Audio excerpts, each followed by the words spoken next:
Mga minor incident lamang kaangay sa mga kinagamo bangod sa pag-inom ang narecord sang Iloilo City Police Office ug ICPO subong nga Semana Santa. Sa interview sa Bombo Radio kay Police Colonel Wilbert Padilla, ang officer in charge sang Iloilo City Police Office, yagin payag nga matalunsay ang ilang operasyon sa syudad kag kontrolado nila ang sitwasyon. Suno pa sa iya nga dako ang bulig sang dugang augmentation halin sa Mobile Force Battalion nga nagpabaskog pagid sa seguridad sa publiko. Dugang Padilla, wala sang break ang duty sa mga kapulisan. Gani naka full alert ini hasta sa Lunes, Abril 6, agod masiguro sa mga personnel nga safe ang mga tao sa syudad. Nagpanumduman ini sa publiko ilabi na gid subong nga adlaw sang Easter Sunday, Abril 5, Domingo sang pagkabanhaw nga hindi magpatama sang inom sang makahulubog nga ilimnon kag mangin responsable sa pagselebrar subong nga adlaw.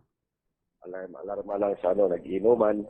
But so far, napaka peaceful ng ating celebration ng Holy Week. Full deployment tayo, wala tayong mga passes or mga nagbe-break na mga personnel. Kaya full deployment tayo. Ayun ang ating mga kababayan, especially during the celebration ngayon, mayroon mga nag-outing, mayroon mga naliligo. So, we must be careful.